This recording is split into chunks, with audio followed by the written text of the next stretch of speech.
Hai guys, ketemu lagi sama aku ya. Perkenalkan, nama aku Yesi Anggraini. Saya mahasiswa di Universitas Muhammadiyah Cirebon, jurusan akuntansi 2A non reguler. Di video kali ini, untuk memenuhi tugas kewirausahaan Islami, saya akan coba memaparkan tentang kewirausahaan Islami, masalah prinsip-prinsipnya, etika, terusnya ada kisah juga lah dari Rasul. Pengertian kewirausahaan Islami. Kewirausahaan Islami itu adalah melakukan sesuatu atau menciptakan sesuatu yang baru dengan kreatif dan inovatif, serta bermanfaat bagi orang lain dan memberikan nilai tambah, dan sesuai dengan nilai-nilai dan norma-norma Islam ya, serta berpegang pada Al-Quran dan Al-Hadis.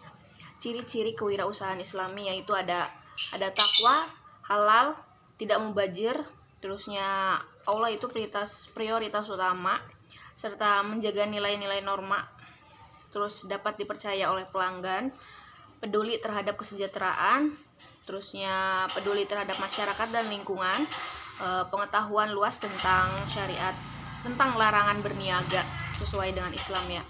Terus juga ada prinsip-prinsip yang berdasarkan Al-Quran dan Hadis, itu dibagi menjadi dua, ada prinsip umum, ada prinsip khusus.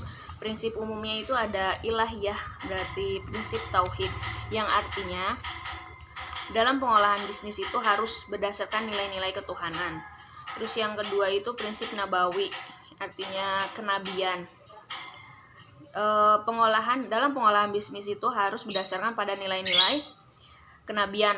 Seperti contohnya itu ada sifat nabiyah, 4 sifat nabi, yaitu sidik, amanah, tablik, fatonah, yang bisa kita contoh, yang sampai sekarang juga masih bisa dimanfaatkan ya, masih berlaku lah sampai sekarang dalam berwirausaha itu.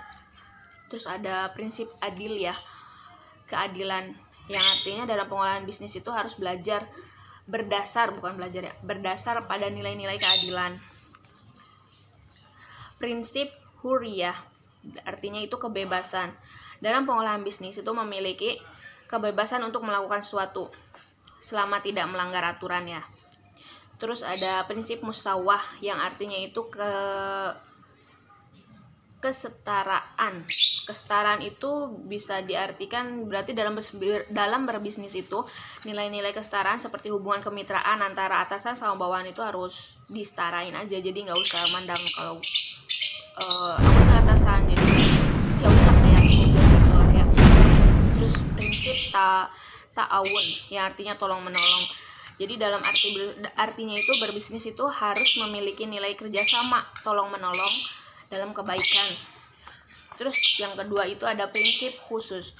Prinsip khusus itu ada prinsip tabadulul manafi, yaitu prinsip pertukaran manfaat atau keuntungan antara para pihak yang saling berhubungan.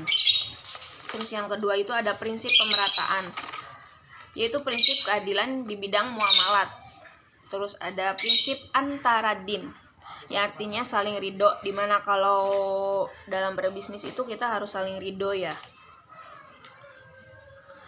saling ridho, harus saling rela antara si penjual si pembeli, antara partner kerja juga. Terus prinsip adamul magadir, yaitu prinsip meniadakan unsur maisir, garar, iktikar, iktinaj, sama dolim dan riba.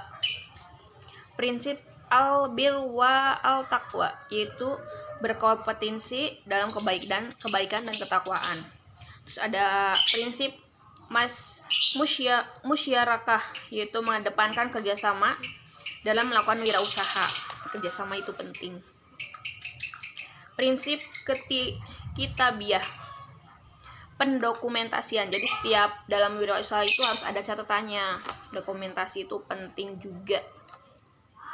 Terus dalam kewirausahaan juga ada etika-etika dalam berbisnis, yaitu ada etika yang bersifat memberdayakan seperti membantu kaum duafa, terus kaum yang lemah. Terus yang kedua, etika pembayaran upah. Jadi pembayaran upah itu etikanya itu harus penting banget ya. Jadi kita harus ngebayar upah mereka itu secepatnya lah.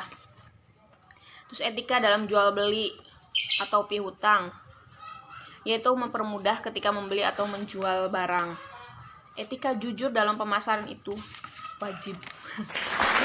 Ada beberapa hal yang harus dihindari dalam berwirausaha berwirausaha, yaitu ada khianah, artinya penjelasan yang tidak sesuai dengan penjual untuk pembeli. Terus ada taghrir, membujuk atau menarik simpati orang lain dengan berbicara tapi bohong. Terus tadlis, penjual menyembunyikan kecacatan barang yang akan dijual. Tadlil fi al-bai al-mu'arrabah, artinya itu pihak penjual tidak jujur mengenai harga yang diperoleh saat akad.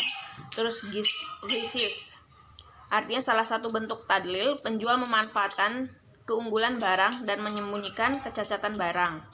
Terus hanajusi, artinya memanipulasi barang yang dijual.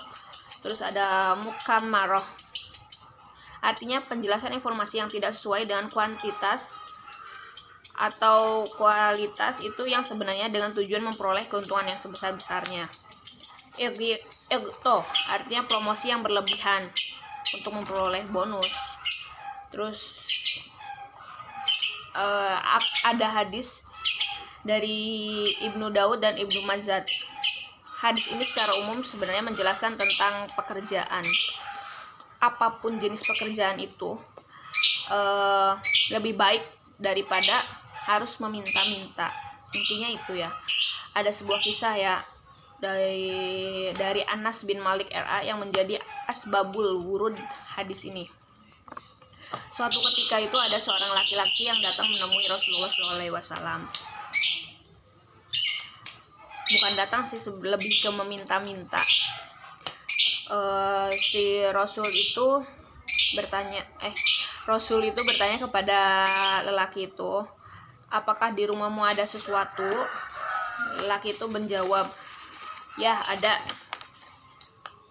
ada hils, yang artinya itu tempat duduk ya, alas duduk, dan bejana untuk meminum.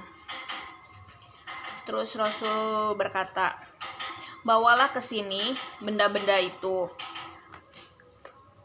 Terus laki-laki itu datang membawa hils dan bejana. Kemudian Rasul itu menawarkan barang tersebut kepada para sahabat dan menjualnya. Dari hasil penjualannya itu Rasul mendapatkan uang 2 dirham. Lalu Rasul itu memberikan kepada si laki-laki itu 1 dirham digunakan untuk membeli makanan, 1 lagi untuk keluargamu, dibilang kepadamu keluargamu. Dan maksudnya 1 dirham itu diberikan untuk keluarga untuk membeli makanan, dan 1 dirham lagi digunakan untuk membeli kampak. Setelah membeli kampak itu, si laki-laki diminta untuk datang lagi untuk bertemu dengan Rasul.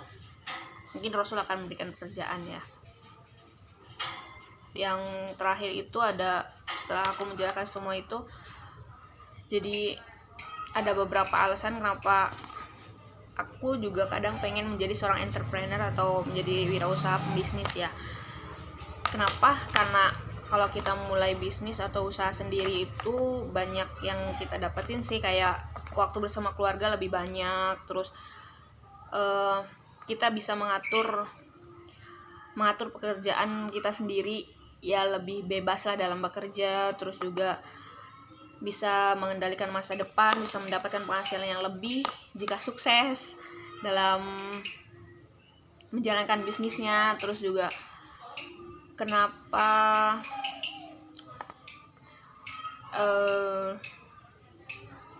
nggak diatur-atur lah, lebih nyaman bekerja sendiri, lebih memanfaatkan apa yang kita pikirkan untuk mendapatkan hasil yang lebih baik. Terus juga rencana kedepannya itu setelah belajar kewirausahaan Islami ini, rencana kedepannya itu ya bisa memperbaiki manajemen usaha yang sekarang lagi dijalani sama orang tua, agar lebih termanage, agar lebih maju lagi dalam pengolahannya. Sekian aja sih pemaparan masalah kewirausahaan Islami dari saya. Semoga bermanfaat untuk kita semua. Assalamualaikum warahmatullahi wabarakatuh.